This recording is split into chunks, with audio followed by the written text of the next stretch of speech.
Nous avons eu l'honneur aujourd'hui de présenter au Conseil qui les a adoptés 6 projets de décret, dont le premier projet de décret porte approbation des statuts particuliers du fonds Doumoukapha, qui est, il faut le rappeler,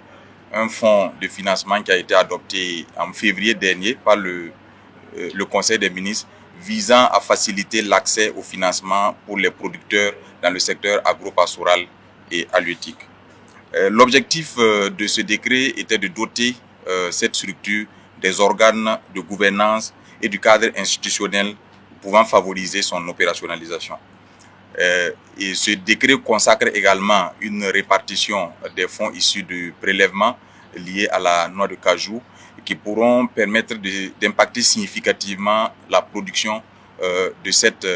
noix-là et également d'impulser une dynamique nouvelle dans le cadre de la transformation et de la commercialisation de la noix, de favoriser également la recherche dans le domaine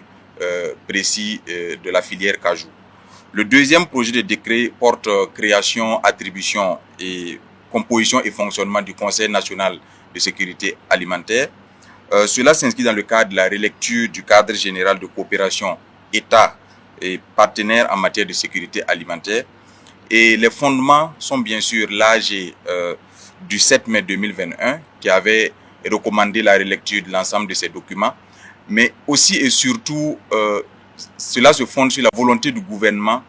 de réaffirmer son leadership dans le domaine de la sécurité alimentaire en assurant le leadership dans la conduite de cet organe important de décision. Cela intervient dans un contexte bien sûr où il y a l'émergence de nouveaux défis en lien avec la sécurité alimentaire induit par le défi sécuritaire auquel notre pays est confronté aujourd'hui. Les innovations majeures en lien avec l'adoption de ce projet de décret, c'est que les partenaires techniques et financiers auront désormais un rôle d'observateur au lieu d'un rôle de décideur comme précédemment dans le précédent Conseil national de sécurité alimentaire. Cela vise bien sûr à réaffirmer la souveraineté du Burkina Faso sur des questions aussi sensibles que les questions de souveraineté alimentaire. Le troisième projet de décret porte approbation des statuts particuliers du CBA. Et il y a également à rappeler qu'il y a de cela quelques semaines, au mois de février, le Conseil avait décidé de revoir l'ancrage institutionnel du Conseil burkinabé de l'ANACARD en le restituant au niveau du ministère de l'Agriculture pour impulser une nouvelle dynamique dans l'accroissement de la production. L'objectif est bien sûr de doter la structure des organes de gouvernance et également du cadre institutionnel nécessaire à son opérationnalisation. L'innovation majeure, c'est le recentrage sur des missions, bien sûr, des missions d'accroissement de la production et également des missions d'encadrement des acteurs dans le secteur. Le quatrième projet de décret porte sur la dissolution de la CAIMA. Il faut rappeler que dans le secteur agro-pastoral et halieutique, précisément dans le secteur agricole, l'approvisionnement en matière d'intrants est un déterminant important pour influencer la dynamique et la politique de production du gouvernement. Le gouvernement consent chaque année une importante subvention pour réduire le coût des engrais et la CAIMA étant un outil important et au regard des difficultés de fonctionnement que la structure avait depuis un certain temps, il faut rappeler que la CAIMA a été adoptée depuis 2021 sous une forme associative avec l'implication du secteur privé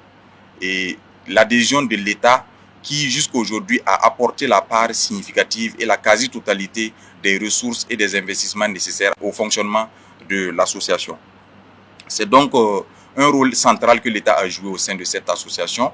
et au regard des difficultés que nous avons aujourd'hui et tenant compte de la sensibilité du secteur qui est celui des intrants, le Conseil a pris la décision de procéder à la dissolution de la centrale d'approvisionnement en intrants et en matériel agricole, dû bien sûr aux difficultés de fonctionnement et également induit par la nécessité pour le gouvernement de contrôler la subvention parce que au regard des dysfonctionnements qui sont observés, le coût de la subvention ne fait que s'accroître et cela joue négativement sur le budget de l'État. Également de la nécessité de soulager les producteurs, comme je le disais tantôt, les engrais précisément sont un facteur important de production et il était important pour le gouvernement d'assurer une politique qui va favoriser la réduction du coût de l'engrais au profit des producteurs et enfin d'exercer un contrôle sur le secteur d'approvisionnement en intrants dans notre pays. Nous voulons à ce propos rassurer l'ensemble des partenaires de la CAIMA que cette dissolution n'affectera pas les engagements en cours et que la gestion du passif se fera dans le cadre de la nouvelle structure créée à cet effet. Cela me fait déboucher bien sûr sur le 5e projet de décret que nous avons soumis au Conseil des ministres qui porte sur la création d'une société d'État dénommée Société burkinabé d'intrants et de matériels agro-pastoraux, en abrégé SOBIMAP. Cette société se veut être une société stratégique pour le gouvernement en matière d'approvisionnement en intrants et sera essentiellement assurée par les capitaux publics, c'est-à-dire que le gouvernement sera le seul actionnaire de cette société. Le secteur des intrants est un secteur important et stratégique et la politique du gouvernement aujourd'hui avec la mise en œuvre de l'initiative présidentielle pour la production agricole et la mise en œuvre de l'offensive agro-pastorale halieutique qui vise à terme à permettre au Burkina Faso d'atteindre une souveraineté alimentaire à l'horizon 2025, il était important pour le gouvernement d'assurer une politique qui permette de contrôler le prix des engrais accessibles aux producteurs. L'objectif, bien sûr, c'est de créer des conditions favorables à un approvisionnement optimal à prix contrôlé des intrants, notamment les engrais. Il faut préciser que les droits et obligations de la CAIMA seront subrogés à la nouvelle structure qui est bien sûr la SOBIMAP. Le dernier décret que nous avons soumis au Conseil des ministres aujourd'hui porte bien sûr sur l'adoption des statuts particuliers de la nouvelle société créée, à savoir la Société burkinabé d'intrants et de matériels agro-pastoraux. Et le projet de statut qui a été soumis a été adopté par le Conseil des ministres dans un contexte bien sûr où il y a nécessité d'opérationnaliser la nouvelle société créée et dans l'objectif de doter la société des organes et du cadre institutionnel favorable à son fonctionnement optimal dans de très brefs délais.